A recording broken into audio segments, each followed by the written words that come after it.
Channel Shukla অলে স্বাগত। তো আজকে আর একটা নতুন ভিডিও নিয়ে চলে এসেছি তোমাদের জন্য। আজকের ভিডিওটা হচ্ছে একটু অন্য টাইপ বলতে পৌষ পার্বণ চলে গেছে, অনেক দিন হয়ে গেছে, তবুও আমাদের বাড়িতে কোনো পিঠা পুলি বানানো হয়নি। তো আজকে সেটা বানাবো, কারণ আজকে রবিবার। তো হাজব্যান্ড গেছে বাজারে, বাজার থেকে আসলে তারপর সব কিছু করবো। আর আমি এখানে বসে বসে দেখো মাদুরের পরে বসে বসে রোদ পোহাচ্ছি। তো বাচ্চারা এখনও ঘুমাচ্ছে, এখনও ওঠেনি। রোদ পোয়াচ্ছি বলতে আমাদের এখানটা ডিরেক্ট রোদটা আসে সকালবেলার টাইমটা, ওই জন্য। তো চলো শুরু করি। ঘরে সবজি ভাগ করছে, বলছে যে আমাকে সবজি কেটে দেবে যাতে আমি তাড়াতাড়ি করে পিঠে পুলিটা বানাতে পারি, মানে এক প্রকার হেল্প করবে, কারণ আমার হেল্প করার কেউ নেই।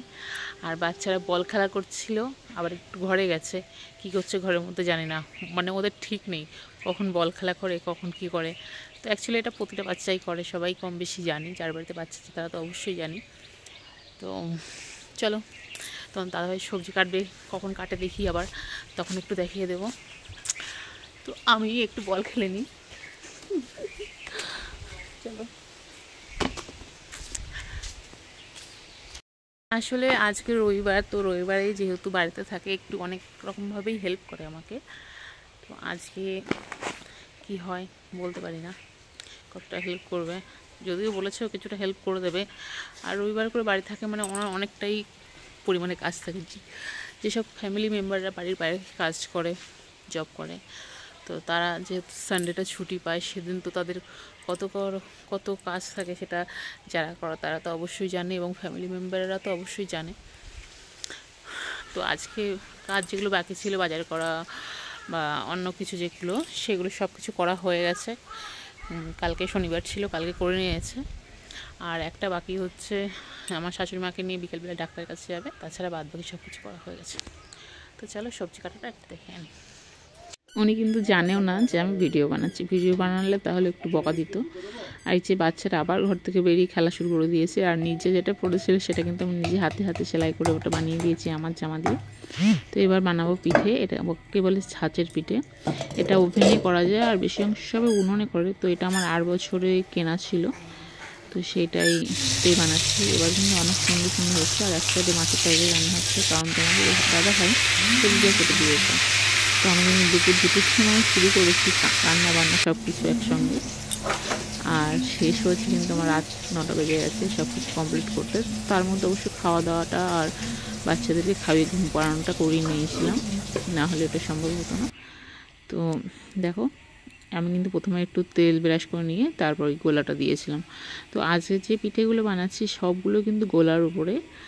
আর এটাতে কিন্তু অ্যাকচুয়ালি ময়দা দেওয়া হয়, অল্প দেওয়া হয়, আর সব কটাতেই ময়দা দেওয়া হয়। আর এটা তো চিনি দেওয়া হয়ই না, ময়দা আর চালের গুঁড়ো আর গরম দুধ দিয়ে করা এটা।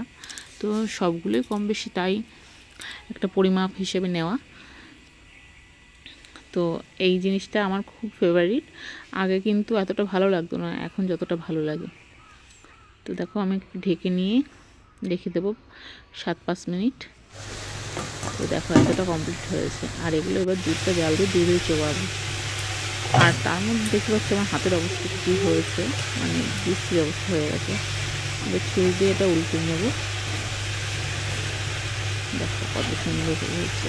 এটা কিছুটা হিন্দুস্তানি যারা মানে ইডলিটা পছন্দ করো তাদের মতো, কিন্তু এটা আমার এখানে হিন্দুস্তানিরা আমার বাংলা কথা বুঝবে না, সেটা আমি ভালো মতোই জানি।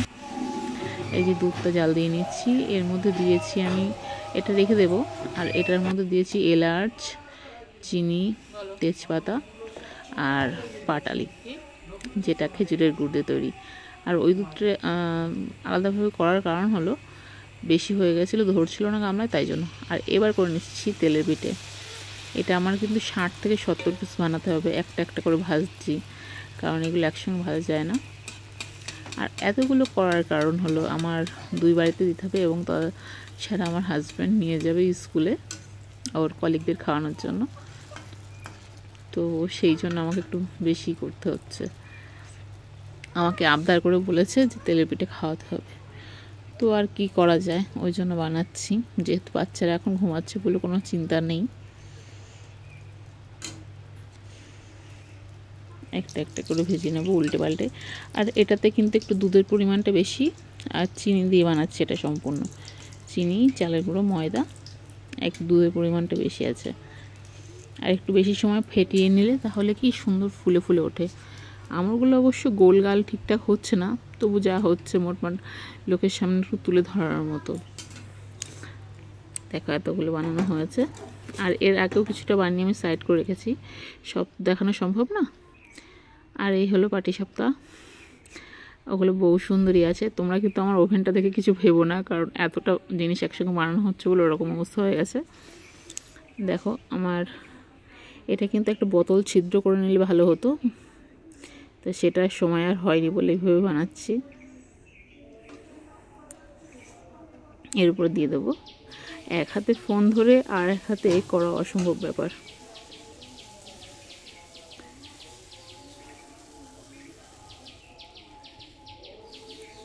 এটাতেও কিন্তু দুধ দেওয়া আছে, কিন্তু একটু অল্প দেওয়া আছে। আর চিনির পরিমাণটা খুবই কম দেওয়া এখানে, না হলে আর লেগে গেলে উঠবে না, ওই জন্য। দেখতে কিন্তু অনেক সুন্দর হয়েছে, কি বলো তোমরা?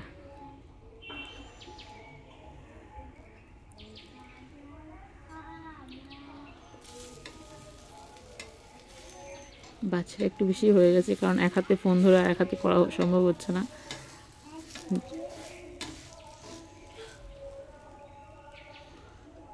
দেখো এতগুলো বানানো হয়েছে। এগুলো কিন্তু স্কুলে যাবে না, যদিও দুই ফ্যামিলির বাড়িতে যাবে। তো এই ছিল আমার আজকের পিঠে। আমি পরের দিন সকালে এগুলো খাচ্ছিলাম একা একা, তো ফোনটা সেট করতে একটু অসুবিধা হচ্ছিলো। যাই হোক, ঘরের মধ্যে তো কেমন হয়েছে অবশ্যই জানিও। আমার কিন্তু খুব মজা লেগেছে। এই লম্বা লম্বা এগুলো পাটিসাপটা বলে, এটাই বেশি পছন্দের আমার। তো চলো সবাইকে আমি খাই আর তোমরা দেখো, অনেক সুন্দর হয়েছে সেটা আবার বললাম। তো ভালো থেকো সবাই। আর আমার ভিডিওগুলো পছন্দ হলে অবশ্যই লাইক, সাবস্ক্রাইব, চ্যানেলটিকে শেয়ার করো। টাটা সবাইকে।